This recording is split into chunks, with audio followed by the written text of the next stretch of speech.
আসসালামু আলাইকুম। আমি doctor Ashraful Islam. Maxon homeo হলের পক্ষ থেকে স্বাগতম।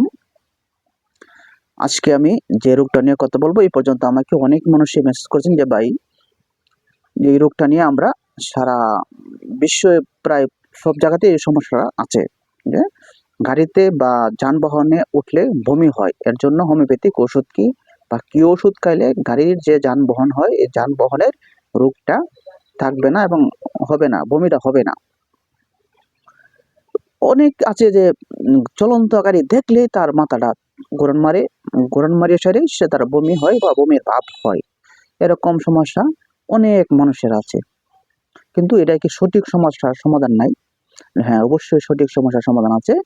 যদি আপনারা সঠিক ওষুধটা খাইতে পারেন তাহলে আপনারা যে বমির ভাবটা হয় বা বমি হয় বা বমি হয়ে যায় সেটা কেটে যাবে।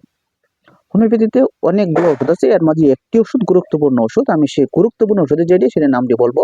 সেটা হলো কোকুলাস ইন্ডিকা। অবশ্যই নামটা মনে রাখবেন, কোকুলাস ইন্ডিকা। এই ওষুধটা খাইলে গাড়ির যে বমি ভাবটা আছে সেই বমির ভাবটা কেটে যাবে। এবং যদি এটাও যদি জানতে পারেন যে গাড়ির চলন্ত গাড়ি দেখলে যে চলন্ত গাড়ি যাইতেছে দেখলেই যে মাথা ঘোরান মারে বা মাথা চক্কর মারে, এই সমস্যাটাও কেটে যাবে আশা করি।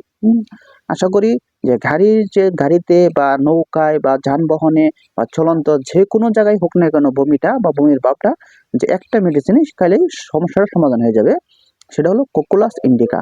অবশ্যই ওষুধটার নাম মনে রাখবেন। এটা সারা বাংলাদেশে বা সারা পৃথিবীতে যে কোনো হোমিওপ্যাথিক ফার্মেসিতে ওষুধটা পাওয়া যাবে। আমি ওষুধের নামটা দিয়ে দিব, কোকুলাস ইন্ডিকা।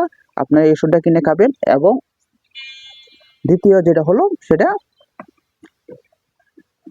খাওয়ার নিয়মটা হলো সেটা 5 ফোঁটা করে সকালে এবং বিকালে 2 থেকে 3 বার খাবারের আধা ঘন্টা আগে খাবেন। তাহলে আশা করি 1 থেকে 2 মাস ওষুধটা খেলে সব সমস্যার সমাধান হয়ে যাবে। ভালো থাকবেন, সুস্থ থাকবেন। আসসালামু আলাইকুম।